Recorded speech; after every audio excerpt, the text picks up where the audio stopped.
Hello everyone, welcome to Law Nation. पिछली video में हम लोगों ने पार्ट 1 एंड पार्ट 2 के बारे में डिस्कस किया था। इस वीडियो में हम पार्ट 3 जो है फंडामेंटल राइट्स उसके बारे में पढ़ेंगे। तो चलिए शुरू करते हैं। वीडियो चालू करने से पहले मेरा आप सबसे ये रिक्वेस्ट रहेगा कि आप इस चैनल को सब्सक्राइब कीजिए और बेल आइकन को भी ज़रूर से प्रेस कीजिए ताकि आपको मेरे सारे वीडियोज़ के अपडेट मिलते रहे। सबसे पहले हम कुछ बेसिक पॉइंट समझ लेते हैं। जैसे कि हमने पिछले वीडियोस में देखा था कि पार्ट 1 एंड पार्ट 2 में कुछ आर्टिकल्स इंक्लूडेड थे, वैसे ही पार्ट 3 में आर्टिकल 12 से लेकर आर्टिकल 35 इंक्लूडेड है। उसमें ही आर्टिकल 14 से लेकर आर्टिकल 32 फंडामेंटल राइट्स के बारे में बताता है। अभी हम जानते हैं कि फंडामेंटल राइट्स क्या होता है। फंडामेंटल राइट्स और कुछ नहीं बट एक बेसिक ह्यूमन राइट्स है जो हमारे कॉन्स्टिट्यूशन में दिया गया है और ये हर एक सिटीजन्स के पास होता है। और ये सिर्फ इंडियन सिटीजन्स के पास ही होता है, कोई फॉरेनर या कोई इंटरनेशनल पर्सन इस फंडामेंटल राइट्स के लिए एंटाइटल नहीं है। ये फंडामेंटल राइट्स हर एक सिटीजन्स को इक्वली दिया गया है और किसी को भी धर्म के बेसिस पे, जेंडर के बेसिस पे या किसी और के बेसिस पे डिस्क्रिमिनेट नहीं किया जाएगा। और इसका सबसे इम्पॉर्टेंट पॉइंट है कि ये फंडामेंटल राइट्स कोर्ट में एनफोर्सिएबल है। इसका मतलब अगर कोई फंडामेंटल राइट आपका वायलेट होता है तो आप कोर्ट में केस फाइल कर सकते हैं। अभी हम देखते हैं कि हमारे पास कितने फंडामेंटल राइट्स है। हमारे पास कुल मिलाकर 6 फंडामेंटल राइट्स है। वो है right to equality, right to freedom, right against exploitation, right to freedom of religion, cultural and educational rights, right to constitutional remedies. चलिए इसे हम एक एक करके समझते हैं। पहले हमारे पास कुल मिलाकर 7 फंडामेंटल राइट्स थी। उसमें से एक राइट था राइट टू प्रॉपर्टी, लेकिन उस राइट को 44th कॉन्स्टिट्यूशनल अमेंडमेंट के द्वारा रिमूव कर दिया गया था। इस राइट को इसलिए निकाल दिया गया क्योंकि हमारे कॉन्स्टिट्यूशन का goal socialism and equal distribution of wealth है एंड ये राइट के वजह से ये गोल हमारा अचीव नहीं हो पा रहा था। इसीलिए ये राइट हमारे फंडामेंटल राइट की लिस्ट से हटा दी गई। अभी हम सबसे फर्स्ट फंडामेंटल राइट के बारे में पढ़ते हैं जो है right to equality. Right to equality के बारे में आर्टिकल 14 से लेकर आर्टिकल 18 तक दिया गया है। आर्टिकल 14 हमें बताता है इक्वालिटी बिफोर लॉ। ये आर्टिकल कहता है कि हमारा स्टेट टेरिटरी ऑफ इंडिया के अंदर जो कोई भी पर्सन है उसे इक्वली ट्रीट करेगी एंड उसे इक्वल प्रोटेक्शन देगी। ये आर्टिकल ना ही सिर्फ इंडियन सिटीजन्स के लिए बल्कि फॉरेनर्स के लिए भी एप्लीकेबल है। हमारा next article that is article 15 कहता है prohibition of discrimination on grounds of religion, race, caste, sex और प्लेस ऑफ बर्थ। ये आर्टिकल कहता है कि हमारा स्टेट किसी भी पर्सन को उसके धर्म या उसके कास्ट, जेंडर या प्लेस ऑफ बर्थ की वजह से डिस्क्रिमिनेट नहीं करेगी। इसमें ये एक जानने वाली बात है कि ये आर्टिकल सिर्फ और सिर्फ इंडियन सिटीजन्स के लिए है, ना कि फॉरेनर्स के लिए। क्योंकि जब भी हम किसी टूरिस्ट प्लेस में जाते हैं तभी हम वहाँ देखते हैं कि फॉरेनर्स के लिए एंट्री फीस अलग होती है। तो इससे हमें ये पता चलता है कि ये आर्टिकल सिर्फ और सिर्फ इंडियन सिटीजन्स के लिए है। लेकिन ये आर्टिकल में भी कुछ कंडीशंस है, जैसे कि हमारा स्टेट वुमेन एंड चिल्ड्रन के लिए स्पेशल प्रोविजंस बनाएगा और जो बैकवर्ड क्लासेस जैसे कि schedule caste and schedule tribes के लिए अलग से रिजर्वेशंस होंगे। तो ये सारे कुछ कंडीशंस है जिसमें ये आर्टिकल एप्लीकेबल नहीं होती।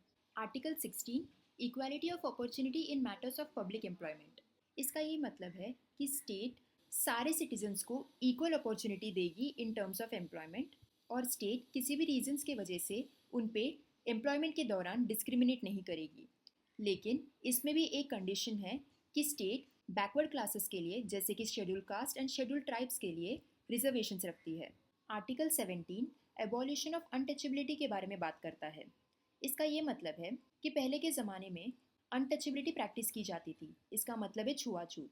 बैकवर्ड क्लासेस के लोगों को अपर कास्ट वाले काफ़ी बुरी तरीके से ट्रीट करते थे एंड उनसे अपने और जॉब्स कराते थे। लेकिन अभी ऐसा करना एक पनिशेबल ऑफेंस है जिसके लिए एक पर्सन को सज़ा भी हो सकती है। हमारा नेक्स्ट आर्टिकल है आर्टिकल 18 एबॉलिशन ऑफ टाइटल्स। इसका ये मतलब है कि पहले के ज़माने में जो राजा महाराजा होते थे उनका एक टाइटल होता था, जैसे कि वो राजा है या महाराजा है, वो अपने नाम के आगे कुछ ना कुछ लगा देते थे। लेकिन अभी ये चीज़ प्रैक्टिस नहीं की जाती है, इसे फुल्ली एबॉलिश कर दिया गया है।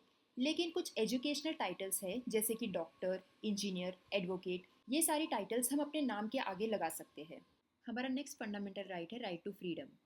इसमें आर्टिकल 19 से लेकर आर्टिकल 22 तक दिया गया है। आर्टिकल 19 हमें बताता है protection of certain rights regarding freedom of speech etcetera. इस आर्टिकल में सिटीजन्स ऑफ इंडिया के पास कुछ राइट्स दी गई है। ये है वो 6 राइट्स जो आर्टिकल 19 में दी गई है। Freedom of speech and expression, assemble peacefully and without arms, to form association and unions, to move freely throughout the territory of India, to reside and settle in any part of the territory of India, and to practice any profession or to carry on any occupation, trade or business। ये सारे rights हमें article 19 में दी गई है, लेकिन इस सारे rights में भी कुछ कंडीशंस दिया गया है। ये सारे राइट्स का कॉमन कंडीशन ये है कि पब्लिक ऑर्डर मेंटेन की जानी चाहिए। हमारा नेक्स्ट आर्टिकल है article 20, protection in respect of conviction for offences. Conviction का मतलब ये है कि किसी ऑफेंस के चलते किसी को गिल्टी पाया जाना। इसमें हमारे पास 3 पॉइंट्स दी गई है। सबसे पहला पॉइंट है कि किसी एक पर्सन को लॉ वायलेट करने पर ही सज़ा दी जाएगी, ऐसे ही बिना मतलब की सज़ा नहीं दी जाएगी। इसका सेकंड पॉइंट हमें ये बताता है कि एक पर्सन को एक क्राइम करने के लिए एक से ज़्यादा बार सज़ा नहीं दी जाएगी। अगर उस पर्सन ने एक बार क्राइम किया है तो उसे सज़ा भी उसी प्रकार एक बार ही मिलेगी, तो उसी प्रकार उसे सज़ा भी एक बार ही मिलेगी। इसका थर्ड पॉइंट है, एक पर्सन जो किसी ऑफेंस में अक्यूज्ड है उसे खुद के खिलाफ विटनेस बनने के लिए फोर्स नहीं किया जाएगा। हमारा नेक्स्ट आर्टिकल है article 21, that is protection of life and personal liberty. इस आर्टिकल का मतलब हर एक पर्सन को जीने का अधिकार है और उसे अपनी प्राइवेसी रखने के लिए भी पूरी आज़ादी दी जाएगी।